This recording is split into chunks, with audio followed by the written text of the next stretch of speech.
This is a message to all my supporters of this podcast. I'm introducing a new supporters program. You can contribute a small amount as a one-off payment to show your love for this podcast.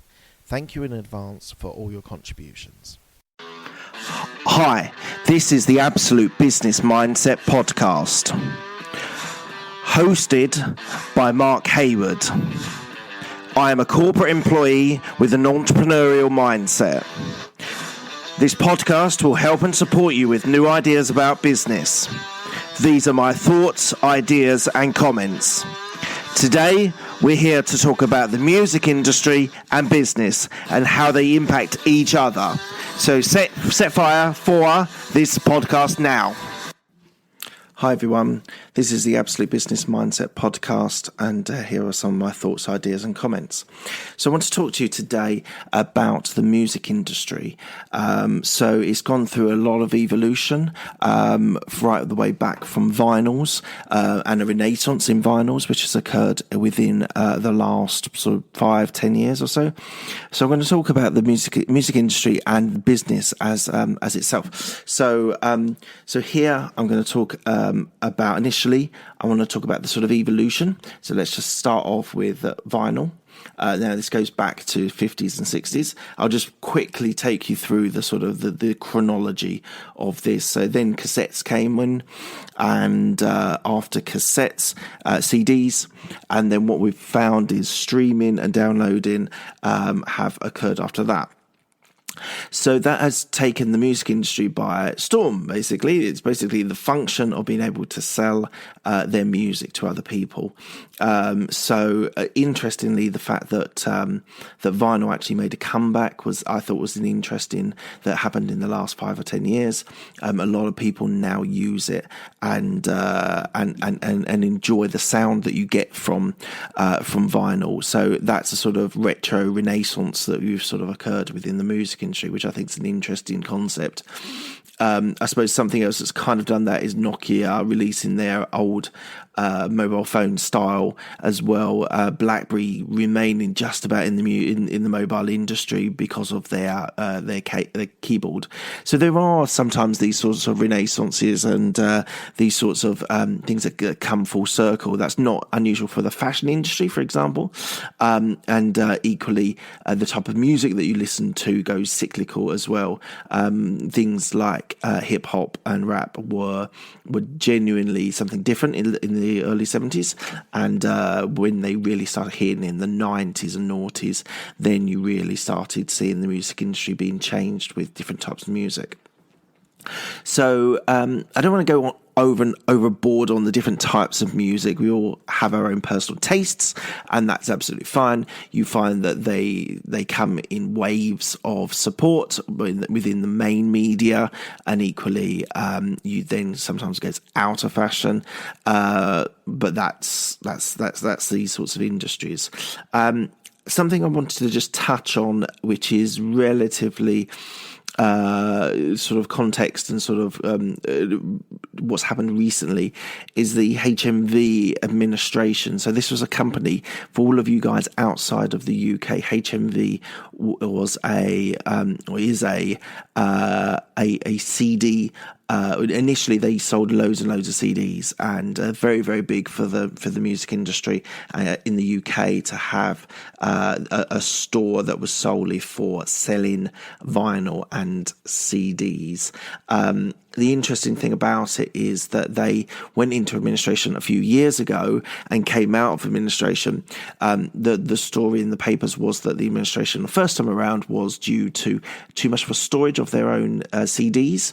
So one of the things that was always rife about HMV was actually going in and looking at the thousands and thousands of CDs that were available, and I understand they had a large stock, which was kind of a problem for them because they couldn't sell it all, although nothing ever went out of date in a way, it kind of did go out of date with the change of music consumption from CDs to iTunes on your iPod, and then to sort of streaming services as what we've got now with Spotify and Apple Music, and a few others, but to be honest, they're the biggest two.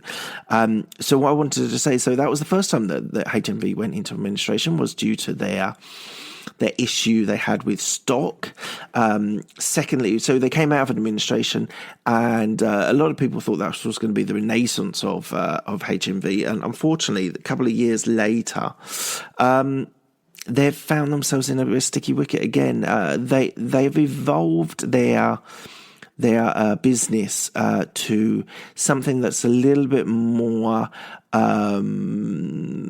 functional or fashionable. They sold a lot of CDs, they sold a lot of DVDs, they sold a lot of games.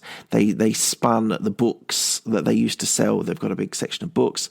Equally, the posters. I think they sort of saw that as a bit of a market that they could do. But I think it's actually been beaten by Spotify and Apple Music, and being able to stream and download music so easily these days, that I think they're doomed to failure, to be honest. I can't see them really making a great renaissance without having some sort of deal with Spotify or something. But to be honest, there's no deal to be had, in my view, at the moment. We've seen it in the UK and the US with Toys R Us. I kind of think that's along the same sort of market, and the reason why it's going to fail is due to basically the market changing and evolving, and not really needing a place that sells a load of CDs. So it's and it's even happening with DVDs as well. People now buy films, whether it's on iTunes or whether it's on Sky or Amazon Prime or Netflix. There's so many different options how to stream music and stream movies as well. Slightly different. Maybe we'll talk about the film industry another time, but just coming back onto the music industry. I think the advent of streaming and downloading music just means that HMV might come out of an administration. I think someone has bought them in the last couple of days, but I can't really see, unless they pivot quite strongly away from purely a music CD business. I can't really see it changing, and I can't really see it coming out of the doldrums that it's in. It might exist for a little while longer, but to be honest, I see the days are numbered, because who doesn't download music on their phones these days? It just doesn't happen.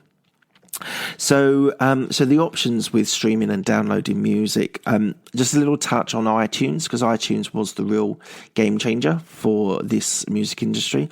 The iPod, and then eventually on having larger memories on your phone to be able to download music as well and stream music, meant iTunes was a big game changer, a big industry changer. So it was really interesting to see people move from CDs and then onto your iPod, and the whole Steve Jobs thing where he said you could have, was it 1,000 songs on your iPod? Now it's just, you can just download loads and loads. And equally, the iPod has sort of moved out of the business and been replaced by phones who can hold larger songs, the number of songs. So the current fight at the moment is Apple Music versus Spotify. Spotify, as a business, for a very, very long time was unprofitable. It's an unusual, so it's somewhat Scandinavian country originally, which makes it unusual. But equally, they've slowly built their interest and their number of songs and sort of marketed themselves as the best place for streaming music. I have an account. I love it. I really do enjoy even when you start. I sometimes go on about after an album to hear their suggestions. and equally, I think is a very, very powerful tool. Apple Music, I believe, is very, very good as well. Equally, I suppose it kind of, not exclusively, but if you've got an Apple phone, which a lot of people do in the UK anyway, you might have Apple Music preferred to Spotify, but Spotify works very well on Apple, so I believe. But I have an Android phone and find Spotify very, very helpful, very useful, very interactive, and very good. I like it very, very much. But there's a big battle. Spotify holds the majority of the business. I think it's something like 80 million for Spotify and about 30 million for Apple Music. So still a long way for Apple Music to go, but they've brought in some DJs to do a music, a radio store, as well as downloading and streaming music. It's an interesting one. I think there will be changes in the market, but I can't see anything at the moment looking like it's going to touch Spotify. But let's just touch base on why we've evolved from Apple Music to Spotify. The actual business of Spotify is not particularly good for the music industry. And I say that as the musicians, the artists. A lot of artists have complained a lot, and in some cases pulled themselves completely off of Spotify. I think that's called a counterintuitive. I think you just have to evolve and sort of move with the industry. And this is one of those situations where I think you have to just embrace it and understand the business of Spotify. I don't think the margins are particularly big for Spotify either, but obviously it's now making a profit, although it went through a long startup phase of not making a profit. But the business of Spotify is probably more for the business rather than for the artist. So there's probably quite a lot of people that have commented about the business of Spotify and Apple Music not making them a lot of money, but you got to do other things. You got to evolve, and the way most people are now evolving, and this is not something new, as in the last year, 18 months. This is now like 5 years. People now have to gig. People have to do concerts to make money, and you have to go out and that's how you make your money. So the music industry is always evolving, always changing, and that's one of the things that they've had to do is people even like Adele, who doesn't like performing at all. She does some very big, she's just relatively recently released an album. She had to tour, but again, she said she's never going to tour again. But you get the people that do massive concerts like Twickenham and Wembley Stadium, and those type of people I think are making a pretty penny or two, but equally it costs quite a lot to have a stadium concert, but that's what I believe, not actually in the industry, but I believe that's where a lot of people are now making their money, is through gigging and doing concerts. So just flick back to Spotify just for a minute. The whole idea of being able to download and stream millions of songs at a heartbeat. I think one of the things that Spotify and Apple Music have done very well is being able to get the number of songs available now. You now finding albums and things from the 50s, 60s, 70s, 80s, 90s, noughties, all on these on Spotify and on Apple Music. So it becomes just a huge library, the sort of library we talked about with HMV having with all their CDs. It's now totally available. Everything's been remastered, which means they can resell their new album. It's timed as a new album for people. And so I'm a child of the 90s. I'll give you an idea how old I am. But there's now 20th anniversary, 25th anniversary of albums, and they all get digitally remastered, which is another way of the music industry trying to find a way of being able to make some money. So there's nothing wrong with that. So I just wanted to just touch base on how music is evolving. Again, one of the ways is through Alexa, so Amazon's Alexa. I think personally, and I've spoken to other people that use Alexa, that it's probably the best app. The best thing about Alexa is basically the music, and being able to have music by voice control rather than having to tap on a laptop or on a phone or get your speakers set up, etc. That's all there for you. So I think it's incredibly powerful. I've got it. I really enjoy cooking or tidying up, having some music on at the same time. It's great for the kids as well, to have music around them. I think that's important, and not always just watching TV. Have some music around, which is inspiring and helpful, and very, very positive impact on kids as well. So I think that's a very positive thing, and that's something that's happening more and more. Those sort of voice controls and I think, just a slight segue, I think Amazon will be able to get, and Google will be able to get new apps, and I think there will be apps that will be able to, and skills, let's call them, that will make that a better portal. But at the moment, I think the best thing about it is the music and being able to voice control the music. So just on the last bit, I just wanted to talk about the music industry. So I've said a couple of times, the music industry is always something that constantly evolves, whether it was something completely new like the Beatles in the 60s to hip-hop in the 80s, late 70s, early 80s, 90s, whether it's an Oasis in the 90s hitting mega streaming. Equally, smaller bands just making a living by touring and gigging. There are so many different ways for the music industry to evolve and go into different areas. At the moment, streaming and gigs are the biggest things for them at the moment. Festivals, I could just touch base on festivals. It's another thing that's sort of sprouted up.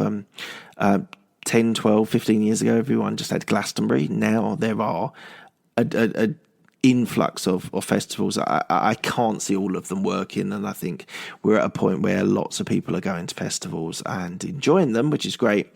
And there's different types for different types of people, which is fantastic as well. But I think we'll find some going bust in the sort of nearish future, the next 5 years. I can't see the number of festivals that are available at the moment. I just can't see them really making a big impact. To be honest, I think it's kind of after a while people get bored and they will want something different. So at the moment, festivals are playing a big impact on people's lives, and everyone wants to go to Glastonbury or Reading and Leeds or whatever it is. But I think they will evolve and they will be something. I can't see them all lasting, because I looked online and there was 20 festivals in the UK, which is just absolutely nuts. I think it's important for us to be knowing that music industry is evolving. There will always be means of making money in the music industry. It keeps everything turning around and including business. Business needs the music industry, and the artists need an expression, and they need to be able to sell albums, concerts, festivals, whatever it is. So I think it will always be a money-making exercise. Wherever the money is, it's fluctuated from big business to the artists, back to startups, to we haven't even touched base on sort of Napster and that whole evolution of downloadable music and what happened. I'm not going to go into too much on Napster because I think a lot's been said about that. But just to evidence that there's so much change, so much going on in the music industry, and that will always happen. There will always be people changing the story. They're rule breakers, which is one of the best things about music, is that whenever there's a rule, there's always someone that will want to change it and do something different and be something different. So just think about that. When next time you listen to your next album or playlist on Spotify or Apple Music, just take a thought about what that musician's doing financially, how he's making the money, how he or she is keeping afloat by releasing albums, by releasing singles, having a big single touch based on the single. There's so much to talk about the music industry, the evolution, which I think is very, very interesting. So check out sort of books and stories on the evolution of music. It's fascinating. And music and business will always have a hand in hand, because the artists will need to live and they will need to be able to earn money by releasing music and doing concerts. All right, this is the Absolute Business Mindset podcast. You can find me on iTunes, Spotify. There we go. Use them as well. Google Play, Stitcher. You'll see this on YouTube as well. Twitter handle at Mark Hayward169. Instagram, there's a bunch of stuff being released on Instagram as well. So do check that out. It'll be really interesting to hear any thoughts, comments, ideas that you've got on what I've talked about with the music industry. So thank you very much. Thank you.